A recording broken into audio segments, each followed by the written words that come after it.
Medan tanggal 26 Agustus tahun 2023 terbentuk Bakorsi Sumut Badan Koordinasi Saksi Sumut yang dikukuhkan oleh Bakorsi Nasional, selanjutnya mengadakan audiensi dengan Partai Nasdem yang diterima langsung oleh Ketua DPW Partai Nasdem Bapak Iskandar, ST, Ketua Bapilu dan Bapak Rikowa, AS, Koordinator Bakwasi Bapak Haji Madroy bersama pengurus lainnya antara lain, 1. Bapak Andi Jaya, 2. Ibu Fatimah Krisna, 3. Ibu Cetera, 4. Ibu Puan, 5. Ibu Yani, 6. Bapak Muklis, 7. Rizky Lubis, 8.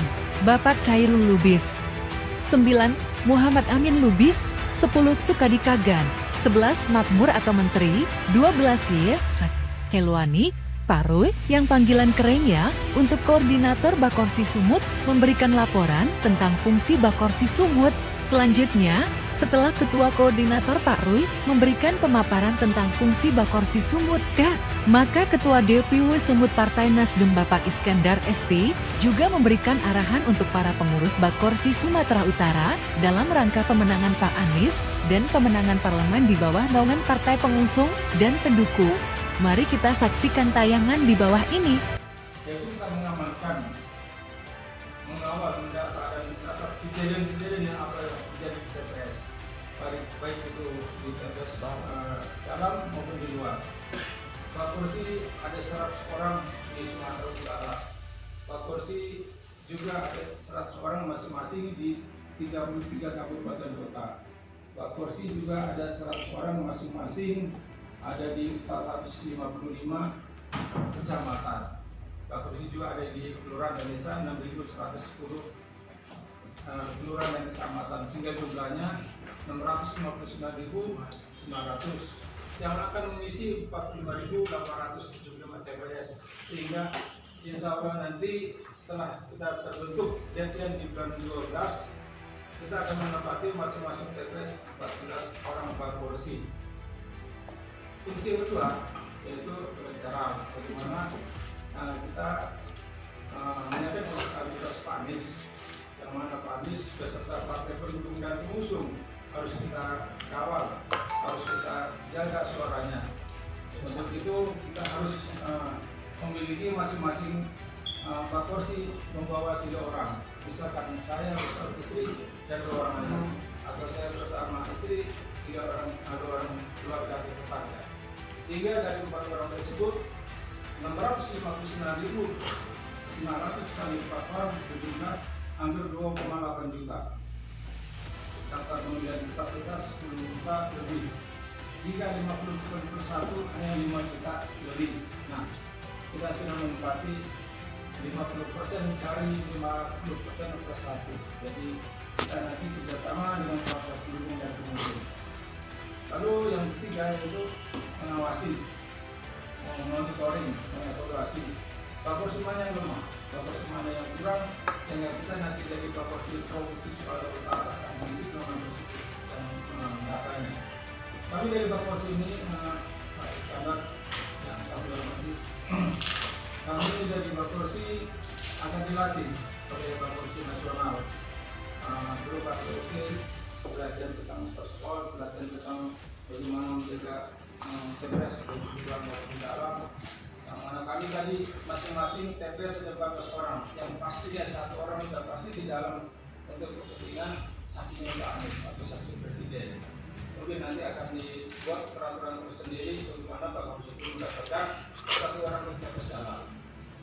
Selebihnya kepada Bapak Ketua DPW Sumut, 13 orang itu bisa digunakan untuk kepentingan partai pendukung dan partai pendukung untuk saling dan DPW dilanjutkan.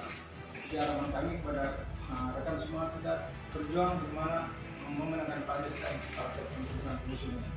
Tambahan satu lagi Pak Ketua, Bakorsi ada tugas satu lagi yaitu posko pengaduan rakyat atau posko rakyat atau posko relawan Anies. Jadi yaitu suatu program dari Bakorsi bagaimana kita membuat baliho atau elemen di dengan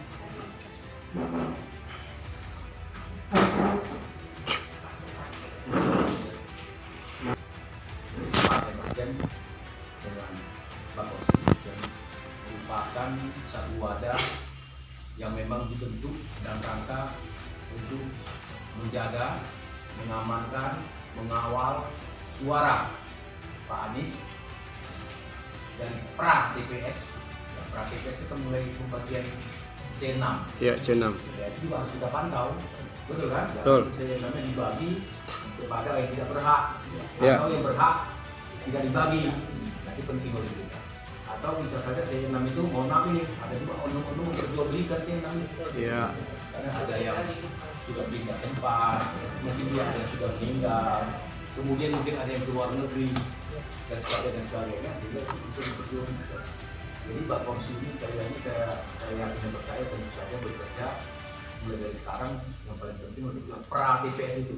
Ya. Pra TPS itu tadi C6 itu penting buat kami. Ya, karena itu memang satu TPS itu per rata-rata 300. Kadang-kadang itu bisa sampai 30% itu nggak milih. Iya, betul. Dan 30% yang berbahaya. Iya. Itulah yang kadang-kadang nggak hadir pun dia. Tapi muncul dia waktu dihitung kan? Iya, muncul. Dia. Iya. Nah itu bisa saja disiapkan di kotak TPS atau saksi kita kurang kuat. Nah itu yang paling berbahaya. Karena kita ketahui rata-rata 70%, 60-70% itu yang memilih ke TPS walaupun DPT-nya di 10 jutaan. Iya. 10 jutaan TPS yang memantau. Tapi yang suara sah mungkin sekitar 7 jutaan, 7,5 juta. Nah ada 2,5 juta itu suara yang ada C6, ada DPT-nya, tapi bisa saja kan dia tidak hadir. Nah ini yang harus kita waspadai. Kalau itu gede sekali, bukan main, gede sekali 30%. Iya. Itu menentukan tuh di mana dibuang suara itu, menentukan siapa yang menang. Betul. Nah, jadi itu kita minta Pak juga mencermati nanti yang namanya C6. Ya, dari DPT di masa-masa daerah juga, termasuk juga DPT tambahan. Itu nanti bisa terjadi bang. Dan nanti mungkin secara teknis lah. Yang kedua juga nanti pada saat di TPS, ya kan, bagaimana dari awal kita sudah menjaga yang namanya kotak suara. Iya. Kotak suara dibuka, kosong. Ya, jangan nanti kita langsung soal datang sudah ada kotak kosong, kita dari yang ini itu kosong. Bisa saja yang nakal sudah ada isinya itu. Iya. Nah itu perlu, mungkin nanti diajarkan, tapi saya hanya memberi itu dulu ya. Kemudian setelah DPS, penghitungan juga penting. Nah, penghitungannya bisa cacat, ya kan? Kalau kita punya cacat, ya gagal. Tapi mereka punya cacat, ya sah. Sah ya. Nah itu banyak sekali teknik-teknik itu, menggunakan pukul, ya kan? Waktu menghitung itu, mencobrosnya tadi ini, tapi ditekan juga yang satu nih. Iya. Betul. Betul. Nah itu teknis nanti. Tapi pertama pra TPS, kedua di TPS penghitungannya. Yang ketiga setelah TPS. Nah ini juga lebih berbahaya juga ini. Sampai ke kecamatan, kabupaten kota, baru sampai ke tingkat provinsi. Nah itu sudah jelas menyusut, itu harus kita jaga betul. Karena soalnya dia menyusut dari sini 5.000 turun ke sini jadi 4.000, 3.000, jadi 2.000. Yang lain yang 3.000 jadi naik 4.000, 5.000. Nah inilah yang membuat selisih gemplang. Jadi saya juga pra TPS, TPS, setelah TPS bahkan di KPU. Nah itu terus harus kita kawal, kita jaga. Saya tidak percaya kelebihan daripada relawan Pak Anies ini, terutama nanti tim yang dibentuk di Pak Korsi ini, militansinya. Iya, insya Allah. Itu adalah modal kita yang paling Iya. utama. Militansi. Ya, militansi kita.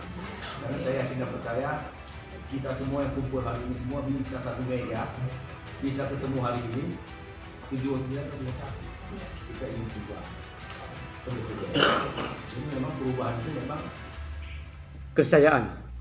perubahan itu Keniscayaan. terjadi Iya. kalau kita tidak melakukan itu. Iya. Jadi percuma kita teriak perubahan, teriak ini, teriak itu. Apapun kita teriakkan itu tidak akan terjadi kalau kita tidak bisa menghadapi kekuasaan itu dengan peraturan yang sesuai dengan demokrasi yang kita. Iya. Itu penting saya. Kita teriak perubahan tiap hari, grup gimana, ya kan? Komunitas yang selalu ada perubahan, kita ingin berubah. Ya tapi itu kan jadi kekuasaan dari tangan kita berubah juga. Nah, pertama kekuasaan harus kita rebut dengan cara konstitusional. Yang kedua adalah bagaimana kekuasaan itu bisa dijalankan. Nah, itu juga penting bagi kita. Jangan seolah-olah Pak Anies sudah jadi presiden, berarti dia sudah bisa menjalankan kekuasaan dengan seoptimal mungkin. Nah ini juga pikiran salah. Ini harus saya sampaikan.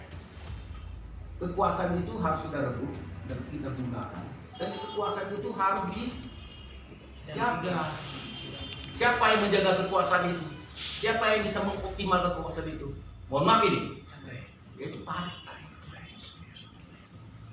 Jadi jangan Pak Anies jadi presiden. Partainya Nasdem 0,5%, PKS 5%, PBB 5%, 15%, yang lain 85%. PKB, Partai Umat, Mohon maaf. Partai Umat, Masumi, Asumi ya. ya kan? Nah, dapat total kita 25% misalnya. Orang lain 75%. Selesai. Jadi bisa-bisa diimpeach dia, kasih Pak Anies ya. Jadi kekuasaan itu hanya ya kalau ada lagu cinta satu malam, hanya satu malam besok udah diimpeach. Jadi presiden hanya hitungan hari nanti. Kalau kita tidak Menang, partainya juga harus menang akhirnya. Nah itu juga, ini saya harus terus terang ngomong, bukan saya mau motivasi supaya Nasdem dipilih, PKS dipilih, tidak. Siapapun yang partai kalian pilih silakan. Yang penting partai yang mengusung Pak Anies. Setuju. Ini kita sepakati. Yang Yes. mengusung dan mendukung Pak Anies. Karena beda mengusung dengan mendukung. Kalau mengusung itu partai yang punya kursi di parlemen. Ya. Nasdem, PKB, PKS PKS. itu partai pengusung.